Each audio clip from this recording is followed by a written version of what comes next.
everyone. Welcome to another episode of I Can Do This All Day. I'm Dan, the Part-Time Avenger. And with me is Mark, the Resident Jedi. Hello there. Today we're going to dig into something that's been 17 years in the making, and that is the new Disney Plus show, Obie Wan. I'm sure that everybody can guess that I'm a huge fan of this. But Dan, when you heard about this show, did you have any expectations? Were you as giddily excited as I was that they got Ewan McGregor to pick up the mantle to grow the beard out again?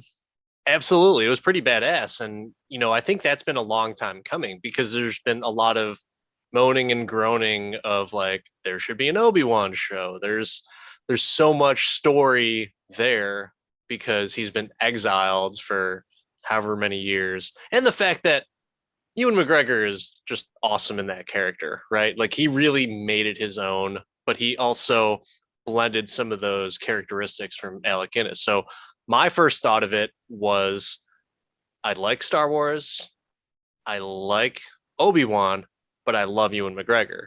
So I was all for it. I was happy to hear that it was finally happening.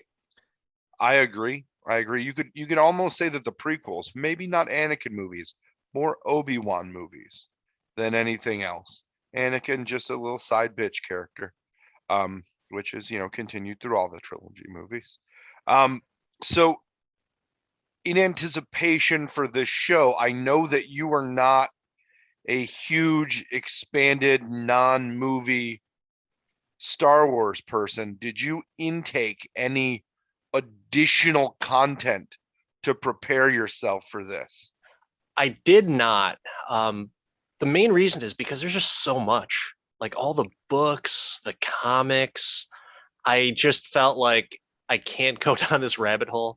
I've got a full-time job and I love this hobby of a podcast that we're doing. And I just don't have time to go down another rabbit hole on top of all my binge watching of TV shows and movies on the different streaming websites.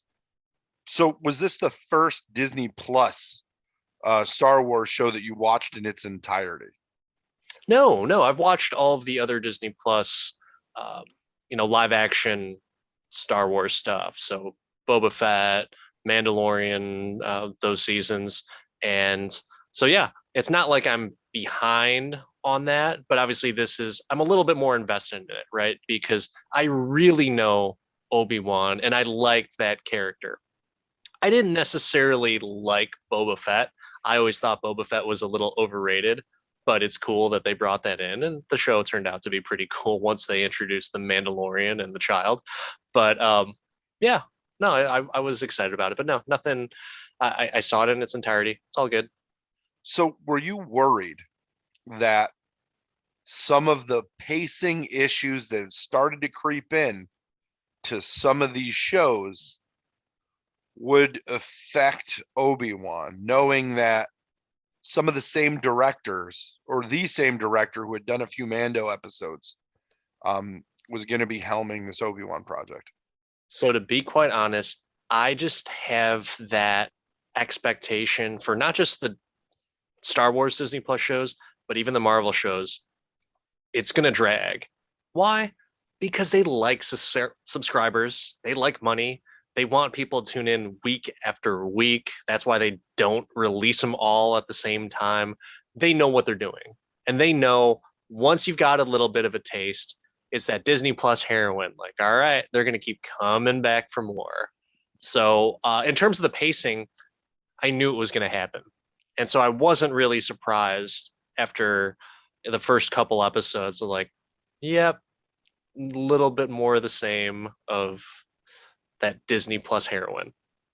But I'm hooked. I gotta see it through. What about you? Every month. Did you feel the same? I was after Book of Boba Fett. I don't want to say skeptical. I was gonna watch it regardless. I was gonna watch it the day it came out. Like Boba Fett got me like just waiting. Like the first episode of Boba Fett had so much fan service that I was like, okay, now they're gonna do something. But they didn't right away. And I was like, oh, I hope they don't do this with Obi-Wan. I hope they don't do this with Obi-Wan. And I don't think they did. I Really? think, and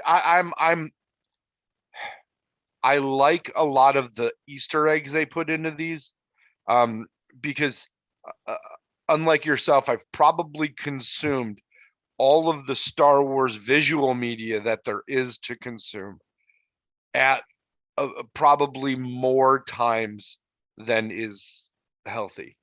So the Clone Wars cartoon, all of the movies, right? A good amount of the comics and books and stuff like that. So I've got a fair amount under my belt there.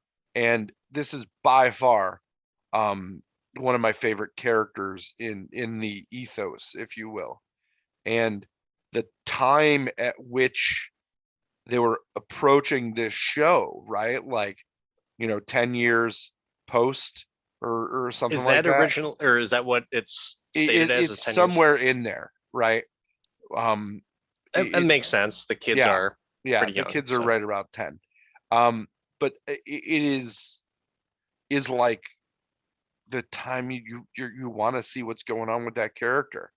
You want to see did they get over their suffering? What are they doing? Like, how are they handling all of this? And it was it definitely started the way I wanted it to, and was hugely, like, there were some great surprises in there that I was totally stoked on.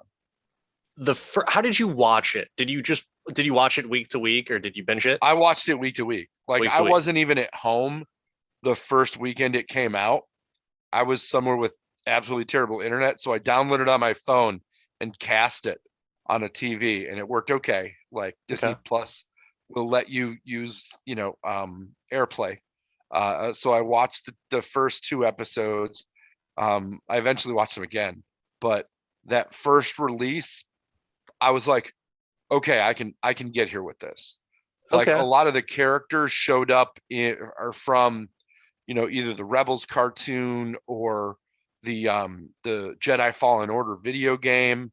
Like, they pulled a lot of that mid or pre New Hope Vader into it, and the Inquisitors and all that stuff. Though the Grand Inquisitor looked a little funky to me. But That's you, what I yeah, hear. the But proportions of the cartoon are just unnaturally weird. So it's okay. yeah. That's what I was like, do you really want him to look like the cartoon? Like, I don't know. Like, there's a lot of criticism that came up about it. Like, come on, this is real life. There's a reason why they don't do everything exactly like comics or cartoons. But I had no problem with it. And I'd never heard of them before, though. So my first go, I watched it week to week. My oldest, was like really into it, so he looked forward for Wednesday night and it's like, Obi Wan's out. Do you want to watch it? It's like, of course, buddy, let's watch it. But the first couple episodes, so I had a few different reactions to that, and I was, yeah, this is good. Like, to me, the pacing was just like spot on with the Mandalorian and Boba Fett. Like, to me, it was slow. There was obviously some plot point movement, but at the same time, I was just like, yeah, I guess it should be like this because we're catching up with him after 10 years. But one thing that solidified my opinion is the Jedi are the freaking worst. They're just quitters, bad attitudes, negative Nancy's, and Obi-Wan was a negative Nancy quitter. That's exactly what I thought it was. And I didn't want to see that because I wanted to believe that not every Jedi is going to be like Luke and Yoda. Like, it was just one of those things where it's like, these are the best of the best. And Obi-Wan was a pretty positive character in A New Hope. So I'm thinking, like, okay, maybe he just kept his positive attitude throughout everything.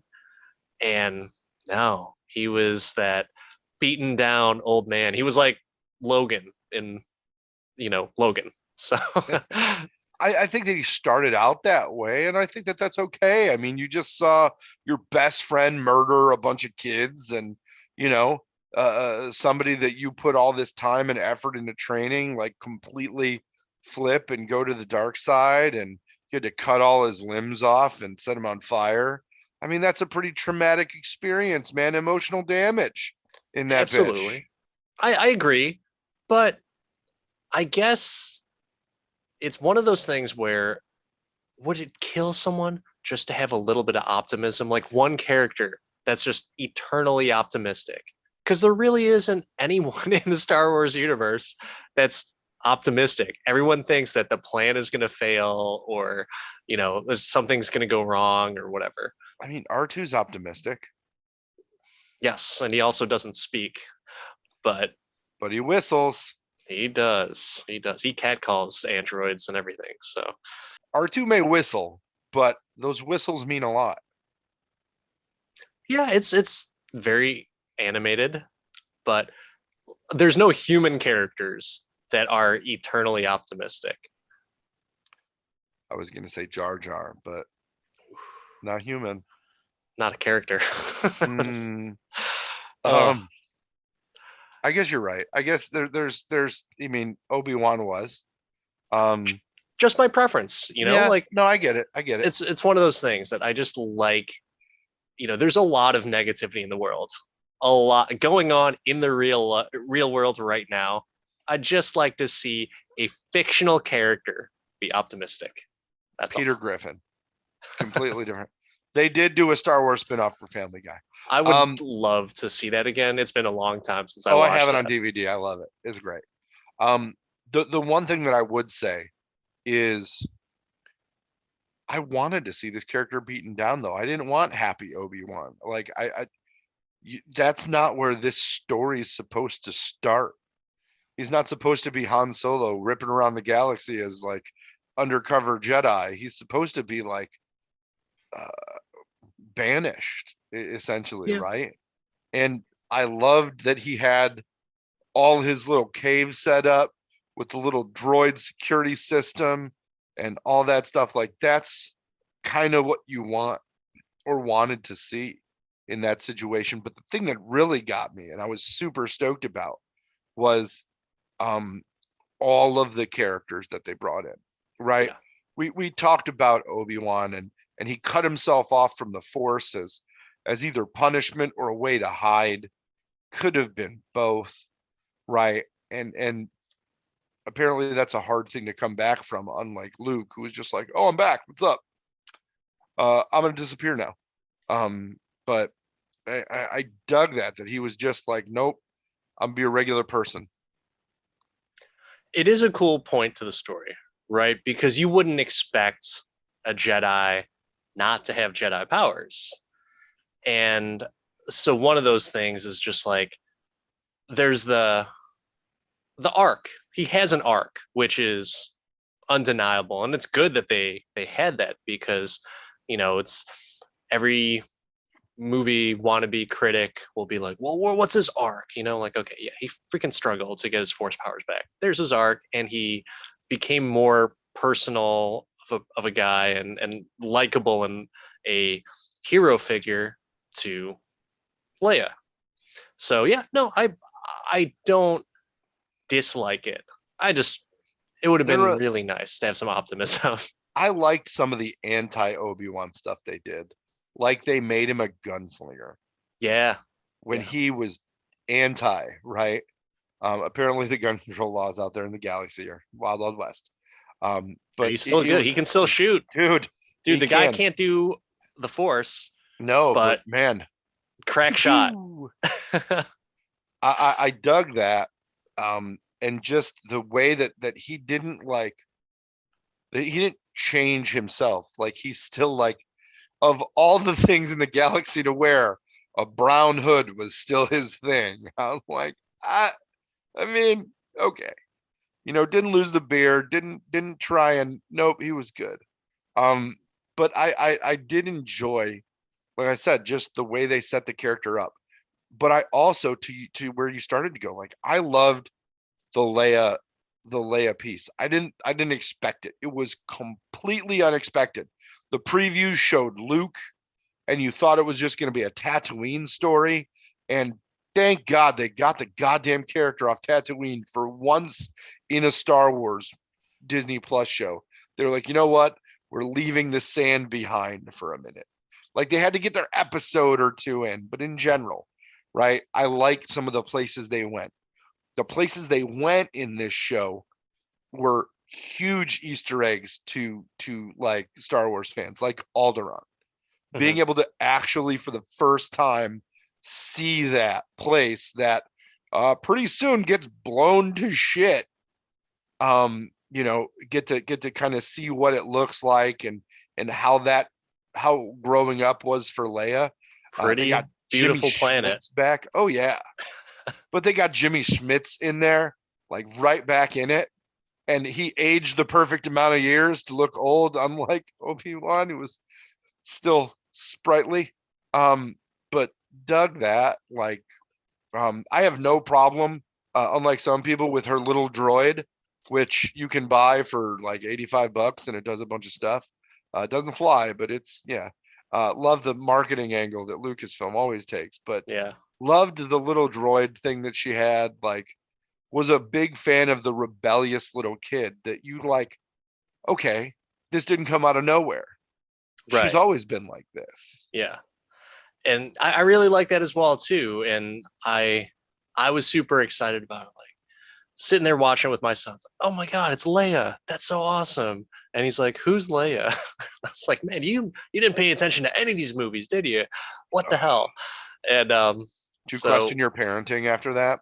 You should it's have. like we watched all of the movies and it's just funny. And then I said, like, it's Princess Leia. And he's like, oh yeah. I was like, okay, I don't think you know.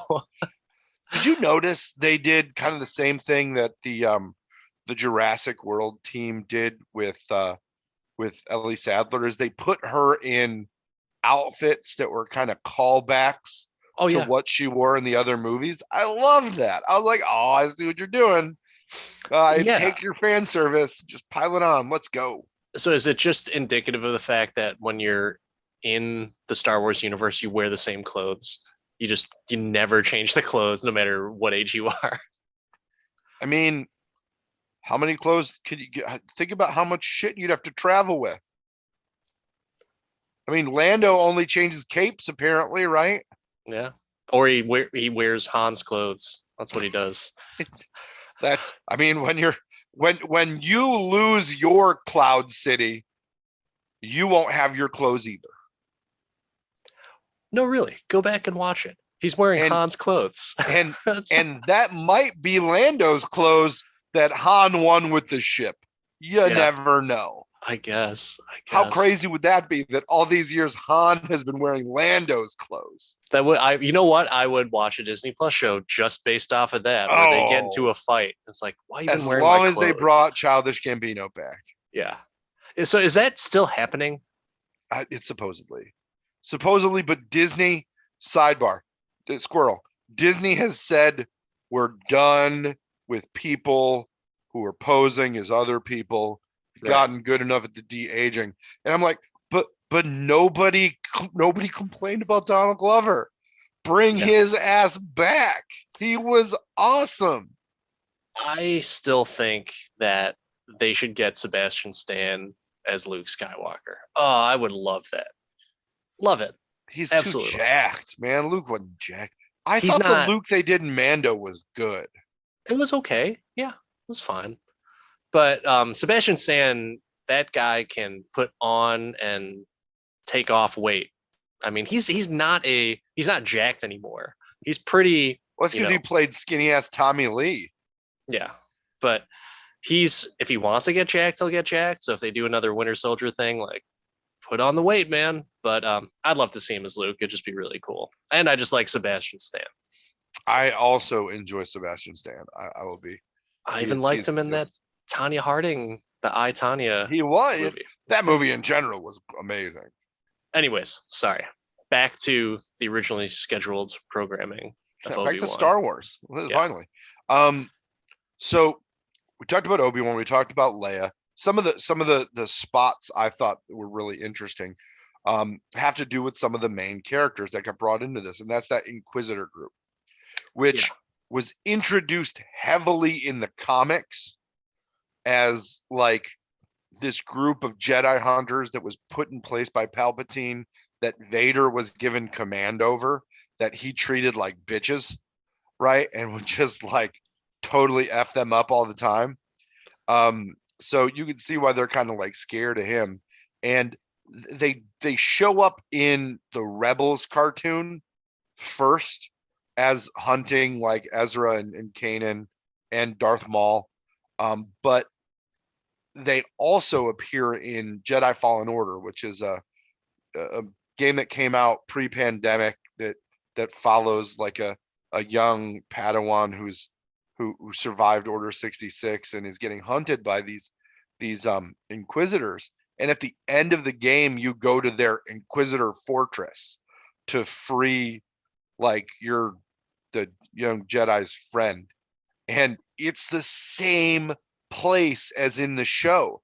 Like the underwater fortress with the hallways and the glass and the whole thing, same exact place. The torture chamber, same exact thing. I was like, are you kidding me? So the way that they incorporated the Inquisitors and made them stand alone in the show, so you kind of knew what they were doing, but really hit the mythos right, I was in. So That that sounds that may be why I was just like kind of like, okay, I'm good with this. Like, let's keep going. yeah. Keep giving me things. And I guess, that's pretty awesome to where like you pick up on that stuff, since I'm a big Star Wars movie fan. But at the same time, like there's so much that I'm missing because I haven't gone into the cartoons and everything like that. So no, that's pretty awesome that they do that. But I I guess the big thing for me just watching the movies is, why do they have lightsabers? I don't Because a understand that. lot of them were defected Jedi. So that is from also So the the other. backstory on the Grand Inquisitor was he was a Jedi temple guard that defected. You know Reva's backstory. She was a Padawan. So once again, why the Jedi are the worst. Oh yeah. So they can't even stick with their own team. They have to defect. I mean, it's either defect or get cut up by Anakin, bro. Like, what else are you gonna do? Honor, sir, is very important to me, and I feel like it's okay to die. Hey, you know where you would be? You'd be in those little amber cocoons in the stasis or like the trophy room, the hollow death at the Inquisitor Palace or whatever that was. Like what the name of the place is, I forget. I would rather die that untimely, unfortunate, and tragic death than be a defector and quitter. That's you. Some people just want to survive. I know, I know. Though Riva didn't want to. I did. I was the backlash from the fans on this character. Like, oh great, they're shoving another woman down our throats. The backstory on the character and the way that they twisted the storyline around the opening scene where they show Padawans getting slaughtered, right? And then they say, oh, that was her. Like when I initially saw that first scene in that first episode, I thought, are they showing us who saved Grogu? Mm. Because the lightsaber colors and all that were very similar from that scene in The Mandalorian. Yeah. So technically she could have saved Grogu. We don't know. So did you like her or not like her when you first saw the first few episodes? I was just like the first couple episodes I just let everything go. I'm just like, sweet, they did the thing. Okay. And then the character got really like was just it seemed too easy for her to like I'm like, well, this doesn't line up with the comics as Vader like treated these people like crap. She shouldn't get promoted? They should like cut her fucking arm off or something, right? And then as they peeled back the layers, which is another reason why I enjoyed this show, is that character was not a one-trick pony. It wasn't just like they did X.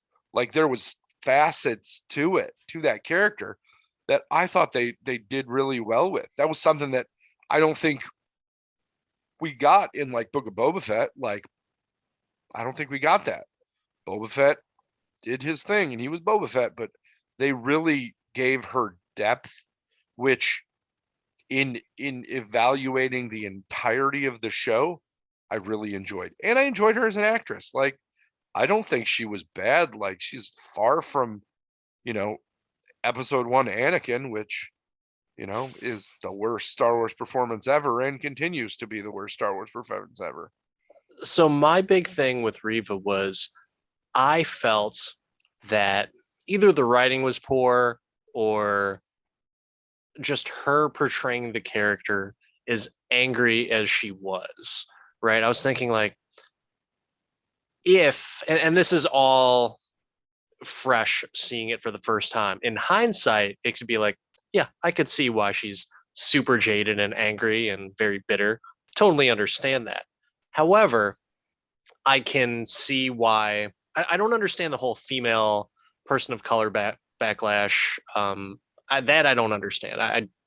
Nor do I would ever try to understand that because I think it's just bullshit. But the big thing for me was like I just didn't think it was a good character off the bat. But luckily, because peeling back the onion, oh, there is substance here. But then I had a little bit of trouble with the inconsistency. So when you are scared to death and you fake your own death at the temple, and all of a sudden you slide right into the Inquisitor training program, like I'm very confused about that. Maybe you could shed a little bit of light on that for me, but it just seems like it was she survived by faking that she was dead, and then I'm gonna join up with them. So years down the road, after I do a bunch of heinous, horrible shit, I'm gonna go after Darth Vader. I think that the constant there, right, and the tie that brings Riva and Anakin together is they're driven by anger, fear, and hate. Right? These are the tenets of the dark side, according to the lore. So, anger leads to hate, hate leads to fear, fear leads to, the dark side. So, if you look at it from that perspective, she started out afraid and then she was angry at herself for not doing anything. And the only way that she saw retribution is to avenge those that she failed to save. It's very Anakin. If Darth Vader were sand people, all those little Jedis would be fine. But it's a very Anakin like arc, if you will, if you can make those connections, right? Yeah. Where where she had this perceived power, she was chosen over a sibling and all that stuff, and then nope, you got no power. All these people died. All your friends, they're fucking dead. And you had to like hide under a dead kid, which when the show came out, it was poor timing for kid slaughtering. But if you think about the pain and the anguish, like she's just living in the gutter, hiding, hoping to not die. And then when you have no direction, when you can't have an identity, because if you use your identity, you're going to get fucking murdered. Like, what do? You build up this negative energy and this hate and this anger. And I thought she played it off very well. Like people dislike Hayden Christensen's portrayal of Anakin because he was a whiny bitch, but that's the character.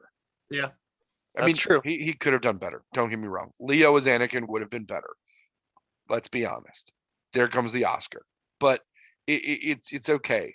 And Hayden Christensen, loved him then, loved to see him back now. Like you didn't see his face much. He got his one scene though. Like he got that scene, and that was amazing. Yeah. But It was really cool to see that.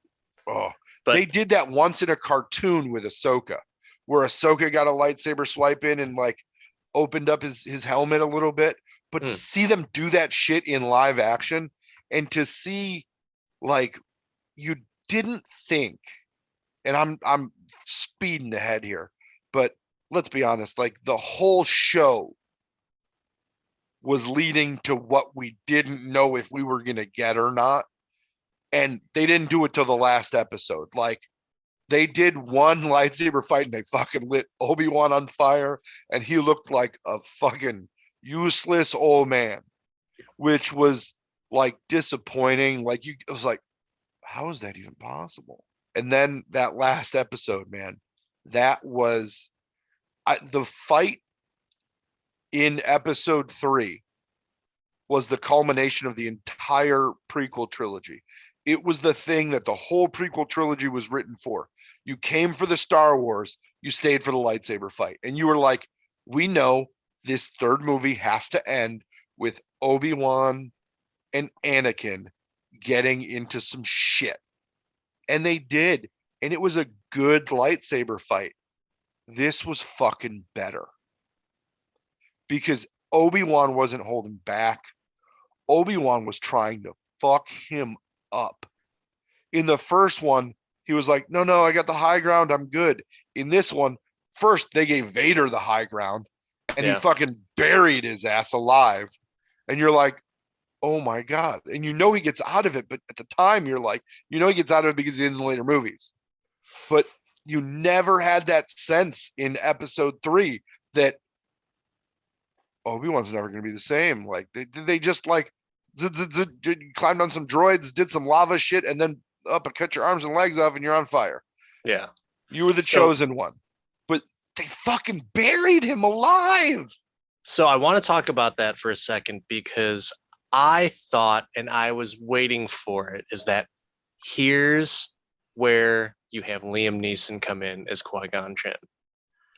I thought it would have been freaking amazing to where he's caught under this and, you know, it's hopeless, 100% hopeless. But like, you know what? Maybe some wise words from an old white guy. I was thinking the same thing when that was happening. I was like, now do they do it? Now they tell them, use the Force or whatever. Like, do they come back like they did in New Hope? But like, that's when he got his swagger back. When Obi-Wan got his groove back, he was fucking buried alive. Do you think the flashback was enough, or should it have been Qui-Gon? I still think it should have been Qui-Gon. I think you need to really reach that moment of Jedi enlightenment. But this fight wasn't about Jedi enlightenment. But he got his enlightenment from that. Like, that's where it's like, well, I have to fight and fight the good fight. He found his connection, and he also stopped blaming himself. So after he was buried alive, he was not like, oh, I'm still honorable. Like, he was fucking pelting dude with boulders. Yeah. Like, there was some anger in that fighting. There was the borderline uncontrolled dark side kind of situation, right? Obi-Wan went to the gray area. So finally, I feel, and I think we talked a little bit about this on our Star Wars ranking, but now, even after Rogue One, where Darth Vader had like that awesome scene where he just mowed people down, right? Now I could truly believe that, oh yeah, Darth Vader was the baddest man on the planet because he did some badass shit and some killer moves, not just, you know, throwing a few boxes at Luke. You know, this is where it was really cool, where like, you know, boulders coming down, you know, throwing them all at Obi-Wan, and the lightsaber battle. Can we just agree that this is the best lightsaber battle across all of the Star Wars lore? I mean, it's top 3 for me for sure, and I'm not even. It's yeah. You can't. So you're not even like top 2. It's so my top 2. Right, it's in the top 3. It's between this, the battle at the end of episode 1, like and that one's up the Darth Maul versus Obi-Wan and Qui-Gon, with the fucking music and the people getting killed and cut in half, and like that was legit. And like that was the first one I saw like big screen. Like, I'm not gonna say better or worse there, but it's on par with that. And I really enjoy the Return of the Jedi fight. Oh, son of a bitch! God damn it, man! I All do. right. But top 3 for me. There's no other one that's close. Like the Cloud City one, like any of the ones from the other movies, like the Dooku fight and all that. Maybe the Yoda one, The but the first Yoda one, the first Yoda one where he's like, whoosh. I was in the theaters for that. I saw that like 3 times in the theater, 3, 4, 5 times. I don't even know. But every time, even weeks later, the whole theater goes nuts for that. Like that was a Captain America wielding Mjolnir moment before that. Like everybody went nuts. So yeah, like at least in the top, it's in the top 5. We'll put it okay. there. We'll All give right. it because all of them have their own nuance, right? And you know, like the Emperor Yoda one, yeah, they did a bunch of spinny shit, but it wasn't that good. Like you wanted it, but it wasn't as satisfying. This was satisfying and it was brutal. And it definitely is the best Obie Wan Anakin fight by far. Yeah. But just the way that they injured Vader and he just kept coming, like fucking Michael Myers. I thought it was awesome and brutal. And obviously I know that they both survive, but I was like, dude, Obi-Wan is fucking him up. Like legit.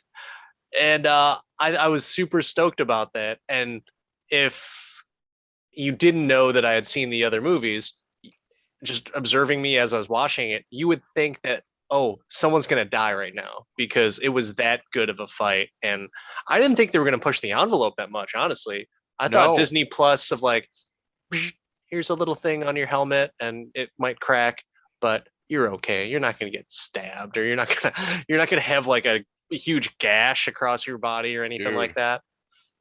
But he yeah, needed that back to tank after that. yeah, right. That Oh, was insane. Um, so yeah, I really enjoyed that. I thought it was a really good combination of things. But to kind of rewind it a little bit, what about the additional people that were in the movie? Kumail Nanjiani as the fake Jedi. What did you think about that? I give or take it. It's fine. He had some plot pieces to it, but like I can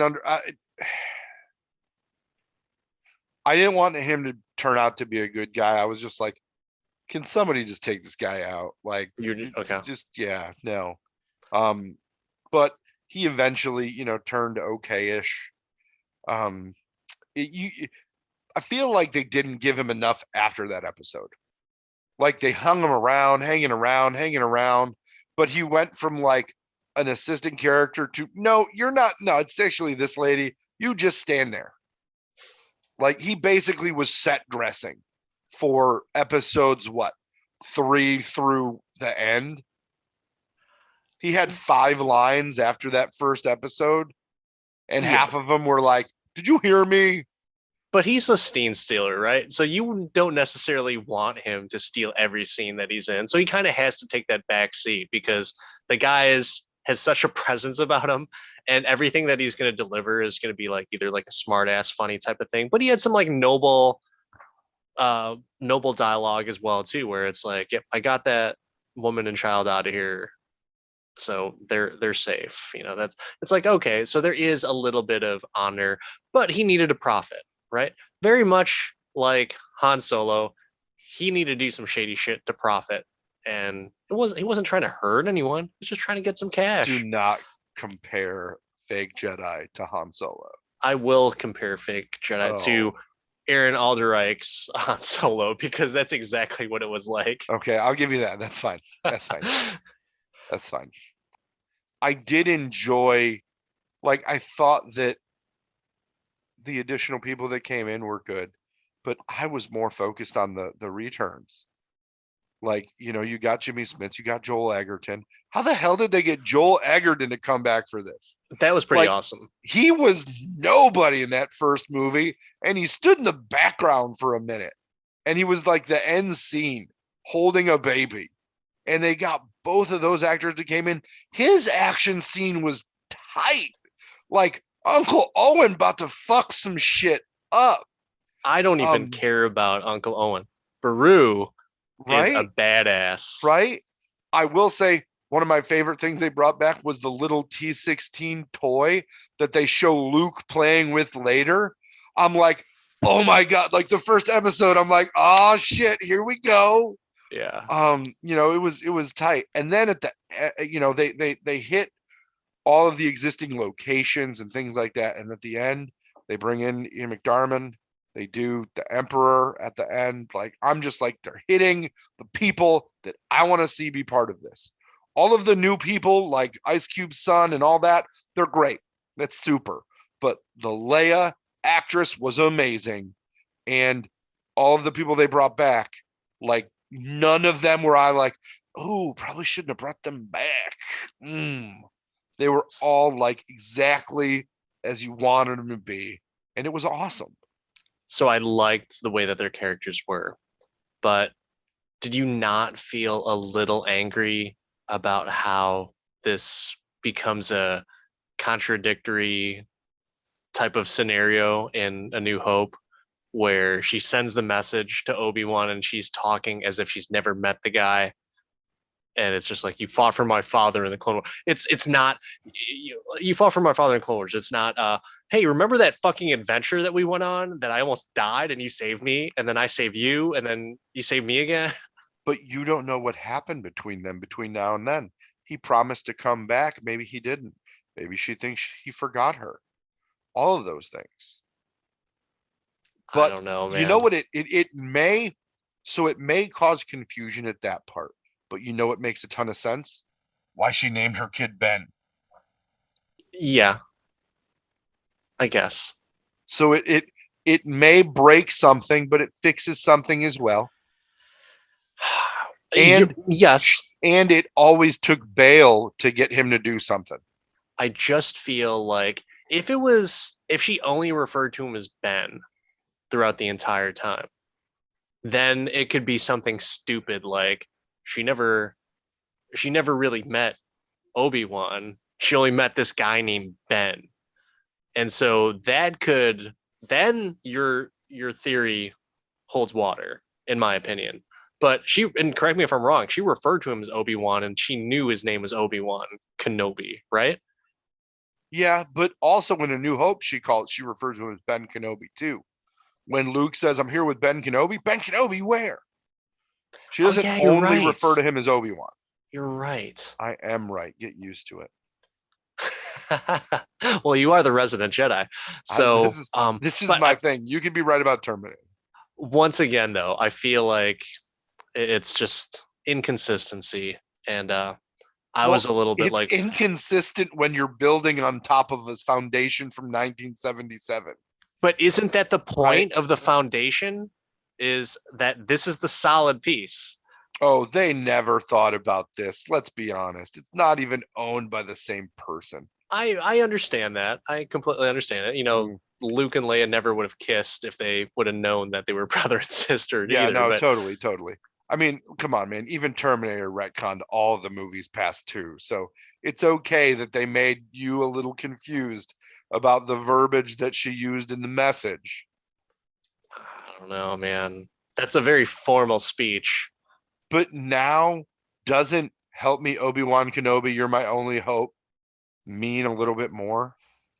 And he's like, maybe we should help her. I don't He's like, know. man, I remember the last time I left this place, I got my ass whooped. It took That's me like a Rocky montage and a half to get back in shape, and I ain't got those abs no more. I'm gonna need this young buck here to come up. Luckily, I dug up his dad's lightsaber last time this shit happened, so yeah. I at least have it in this sandy fucking box. How about fucking keeping Reva's lightsaber? That's what he should have done. That thing was badass. That was Dude, Darth Maul and a half. Those Inquisitor lightsabers were awesome in the cartoon. And the fact that they made them spinny spin in this too was awesome. My favorite part of that lightsaber though was Vader just being like, fuck you. Yeah. Like just totally fucking her up.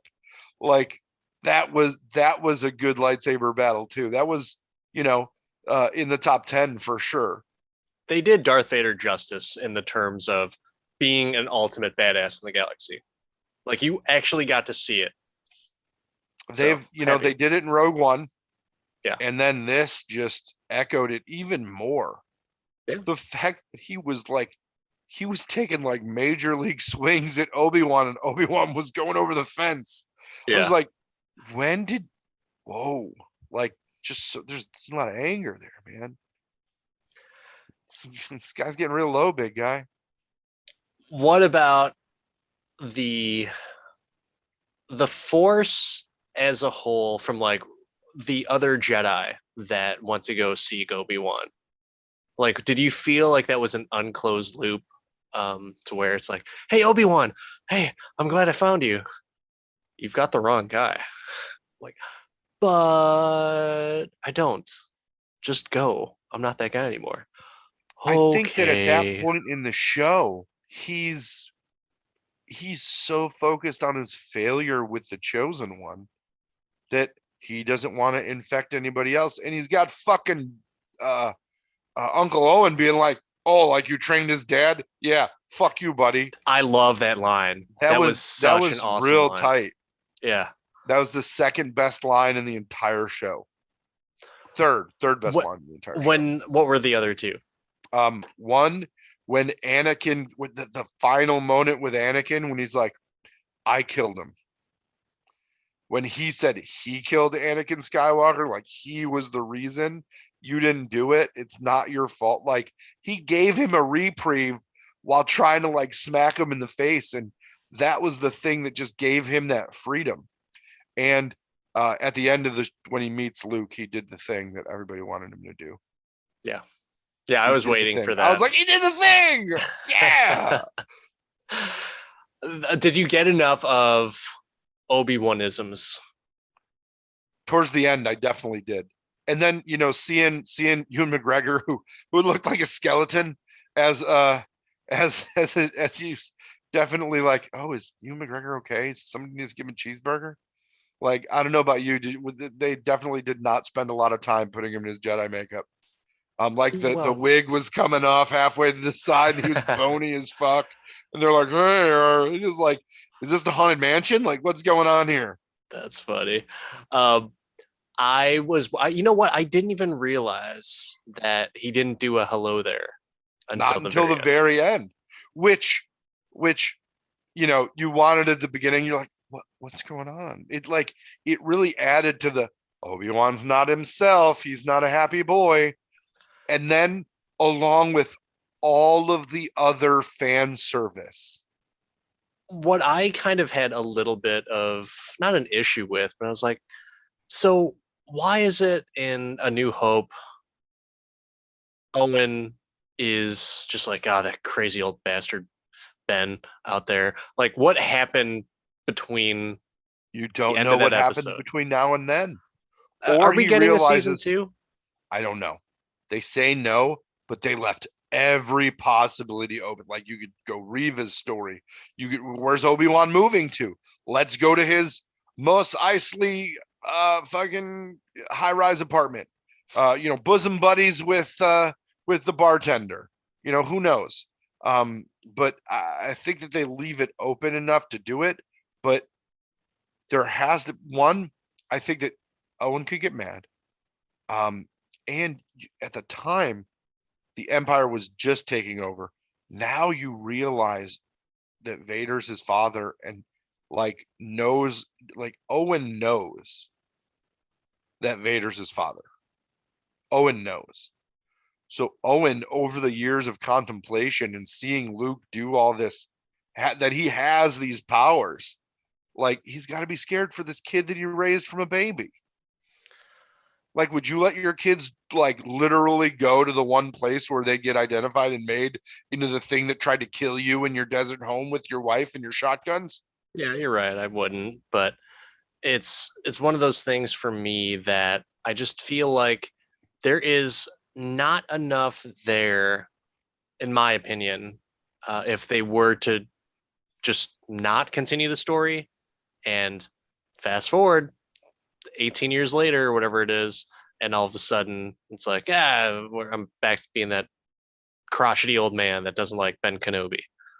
And so you'd mentioned like, like, oh, well, where does it go with Riva? Well, apparently we're gonna get that because we're getting a Riva solo TV series, and I don't Really? know if I'm really that thrilled about it because like there's so many other characters that you can do a solo series on, and really I think her stories, it's her loop is tied off. I think it's fine without having that.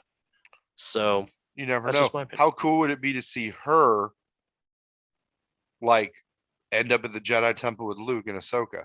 Not very, Oh, I not very disagree. cool. I disagree. I give me more Grogu and Mandalorian. Um, I'm perfectly fine with that. Oh, we're getting that for Christmas, bro.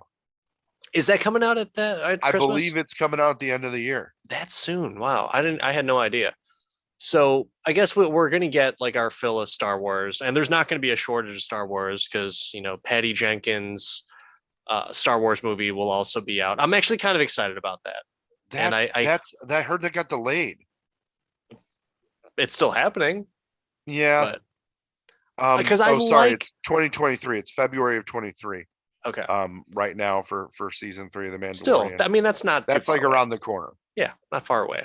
We still have a few Marvel shows to go through Yeah, until we no, for hit sure. that. So I guess I could watch Miss Marvel. yeah, Yeah. yeah. But supposedly the first one that's getting made is Taiko's. Oh, really? Taiko's getting a Star Wars movie. I didn't realize his was getting made first. I don't know. I thought they put off Patty Jenkins. I hope they don't. Rogue Squadron was one of my favorite book series and video games. Like the Rogue Squadron video games on N64 were awesome. N64 and GameCube. I would Suck it, kill. PlayStation.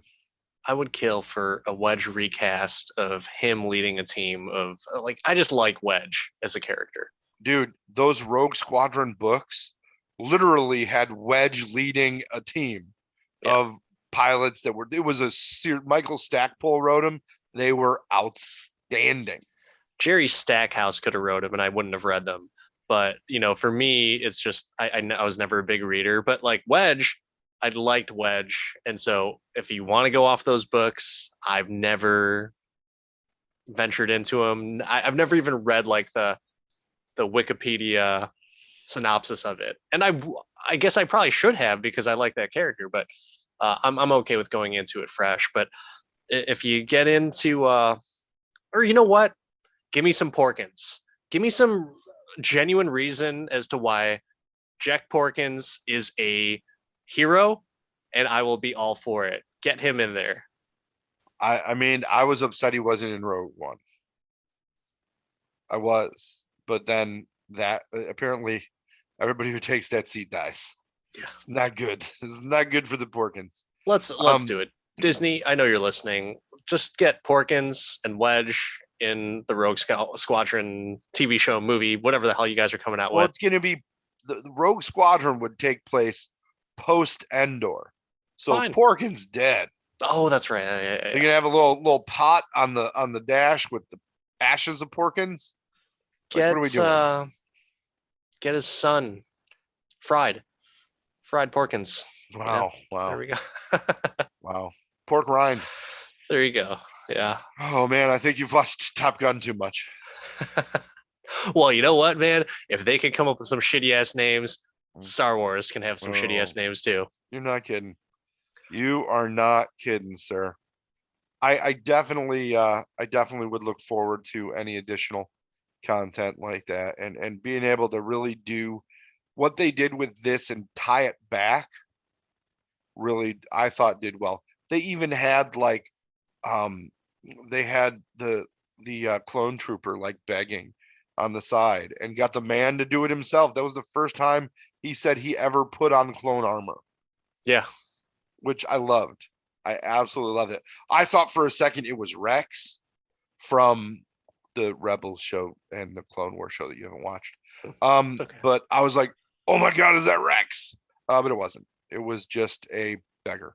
But in general, man, that show, I think hit the notes I needed it to be nostalgic and not like,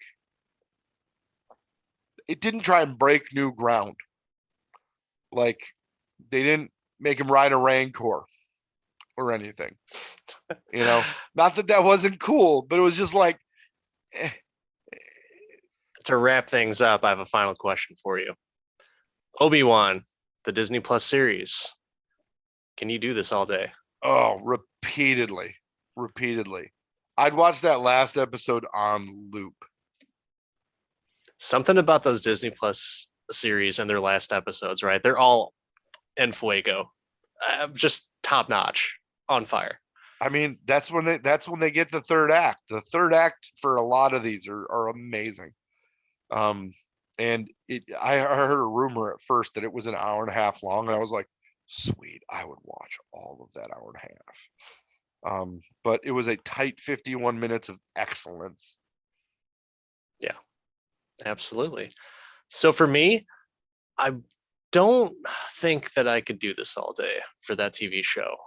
Not because it was an amazing third act, but I think it's just one of those things that you have, and I would say this for some of the other Disney Plus shows, not just Star Wars, but even for Marvel, is that that TV format bothers me, right? And like TV is TV, and you're going to keep viewers coming back week after week, or at least you hope to.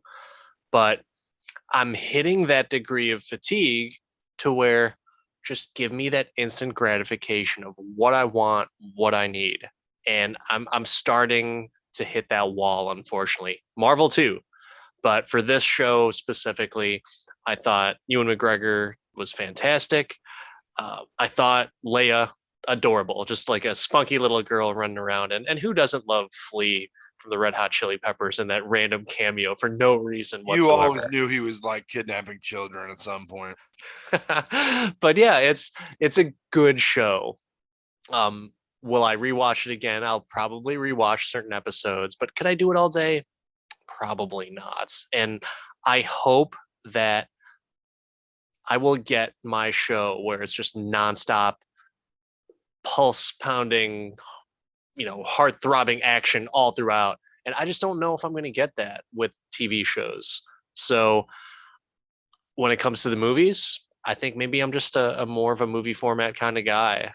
But I I don't want that slowdown. I don't want that build up, that slow, drawn out build up that the Star Wars shows have gotten pretty good at doing. I am happy they've gone to 6 episodes. I will say that. I got my spoonful of sugar in all 6 episodes, and it just went down smooth for me. I'm really excited for this Ahsoka show because I've taken in all of the Ahsoka content that's out there, and there's gonna be so many Easter eggs in this show and so many crossovers that you like never thought you'd get. You never thought you'd get Luke and Ahsoka talking about his father. Like Mhm. that was such an amazing moment. Just like the Obi-Wan Vader battle, just like the the Leia getting to hear about her parents from Obi-Wan moment. Like I'll take these shows all day long just for those moments that tie back and bring all that stuff from my childhood to my adult childhood together. So I could do this all day, like I said, and I can take every piece of Star Wars content you throw at me, because I don't think I've seen a bad Star Wars anything. It could be the Christmas special, and I'll find positivity in it. So if that makes me biased, then damn it, I'm biased. Well, I wouldn't expect anything less from the Resident Jedi. Well, you know what I can do all day, Mark, is talk all the different types of movies and shows, whether it's geek culture, nerd culture, sci-fi, Marvel, DC, all day long till the day I die. So until next time, everyone, I'm Dan, and that's Mark. And always check your droids for rogue flash drives. Never know what kind of bad shit they're gonna do.